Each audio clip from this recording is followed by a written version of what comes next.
Now, I was going to talk about first the mystic cross. This is not the mystic cross that's between the heart line and the headline in the hand that I'm going to talk about. I was going to talk about more of the mystic cross, which is the basis of the spiritual life. And when I was writing my first book in India, many years ago, I had the sudden picture of the cover, what the cover should have on it. And it was a cross from one corner of the cover to the other, across from one diagonal, from one corner to the other, from both diagonals. Just a cross.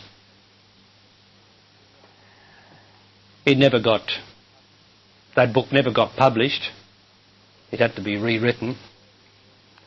It was really a journey of discovery, really, as I was getting my teaching together from within me, and bringing it into existence, first of all, into the mentality, into the mind, then onto paper.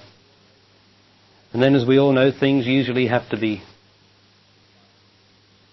refined and made more right. And so the book was rewritten. But that's always stayed with me, this cross. And I'd like to tell you how it relates to your life. The bottom triangle of the cross, where it goes up to the apex, represents the existential outer external life. And the idea is that I am actually travelling up, each of us is actually travelling up this pyramid-like triangle towards the point where it meets the other triangle inverted on top of it. So this side is existence.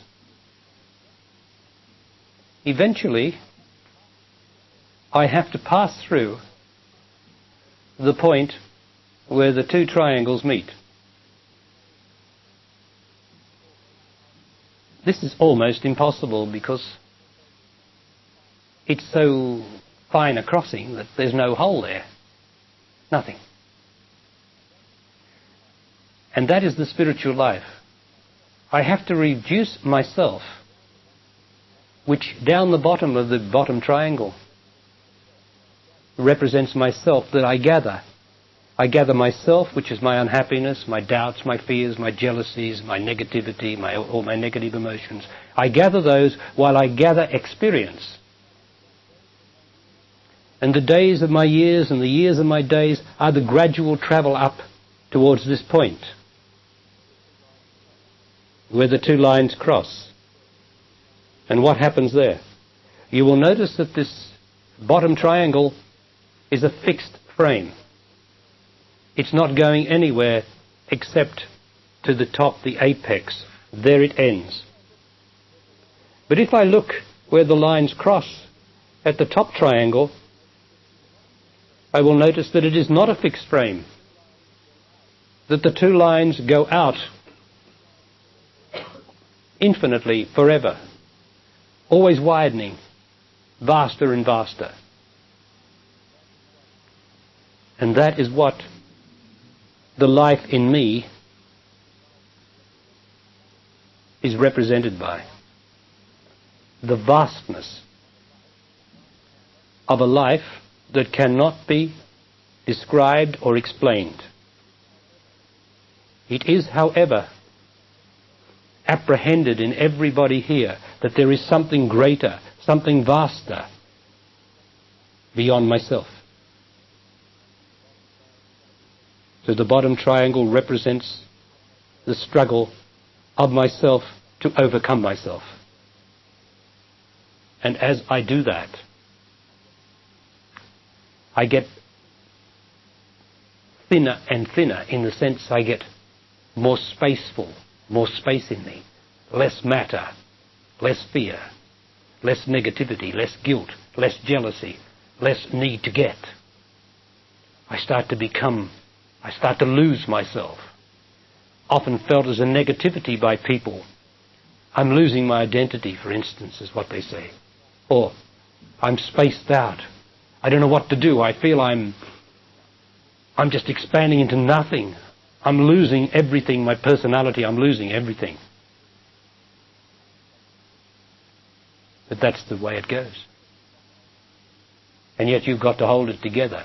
You have to have the ego strong enough in me to be able, in its intelligence, to hold it together, to hold to the knowledge, this is right. As I feel I'm losing my identity, this is right. I must not panic, because I know that I must lose my attachment to my identity as someone or something. Don't worry. Your body will not disappear. It will be there. I will always return to my body. No matter what happens to me, I will always return to my body until the moment of my death. So you will not lose your body. No matter how much you lose your identity, you will come back to what God made as your identity, your natural body. But there's nothing in there. Can you stand it that there is nothing in my body? Well, you remember, since we started this meeting today, I have been saying there's nothing in there. Can you stand it? Nothing changes, does it? The body's still there.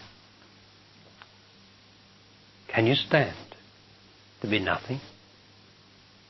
Now, each of you is well along the way to the apex of this triangle. In fact, many of you have already passed through the cross into the other triangle of infinite expansion of space. But then yourself pulled you back, because that's where the guardian of the threshold is. I cannot cross through this uninterruptedly until I am fine enough to just go through, until myself is reduced sufficiently, my attachment to myself. And that's what you are doing. And you will have gone through into that infinite vastness, and you will have experienced it. You will have perceptions of it. Because it's not just a mechanical thing where this moves over there and that's done. It's not like that. You move into it, and then you come back to it. It's a bit like the ladies or the men who are dying and travel down the tunnel of death, and they're going towards the white light at the end of the tunnel. A frequent experience. And they suddenly think, yes, I'm dying, and if I go like this, I will die and I won't be able to come back. And they suddenly think of their children or something they've got to do. And that thought of self brings them back. It is not time for them to die, for they must come back, pulled back by their self. The guardian will not let them go towards the white light of nothing. So the self pulls us back. But each of you has this knowledge of this infinite vastness. And yet, as although you know how beautiful it is and how right and still it is, the self is afraid of it. For it means the end of attachment to myself. So that I afraid flee of myself. I don't have to kill myself. Nothing like that is necessary. I just have to detach myself, detach from myself. For it is my attachment to myself, to my identity, the holding on, the clinging. That's the problem, not myself. For myself is purely my experience, my awareness, and there's nothing wrong with my experience. When I attach myself to it, I get emotional. Because I'm not supposed to be attached to anything, for I'm nothing. If I attach to something, I get emotional. So you are in a process of detachment. As you pass through this. And another extraordinary thing is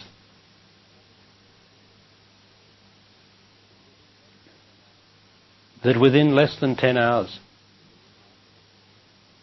you will pass into the place of nothing, into the place of peace. In less than 10 hours you will go in to deep, dreamless sleep.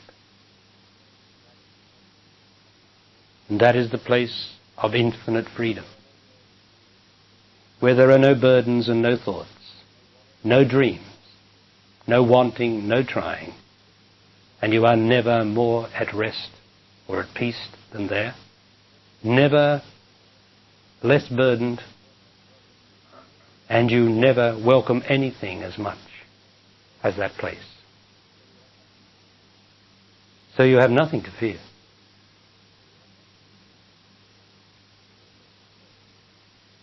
It's just the self that is something that is afraid of nothing, such as deep, dreamless sleep. If it ever has to face it in the world of awareness when I am awake.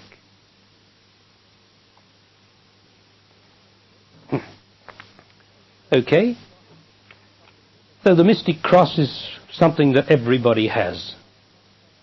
You come up from the triangle, the bottom triangle, from yourself, gradually detaching from yourself. Your intelligence gradually detaches from this limited self.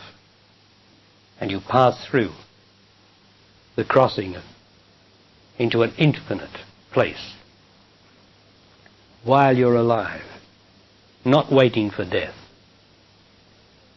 but doing it while you're alive. And that, of course, is why you are here this day, because you are doing it.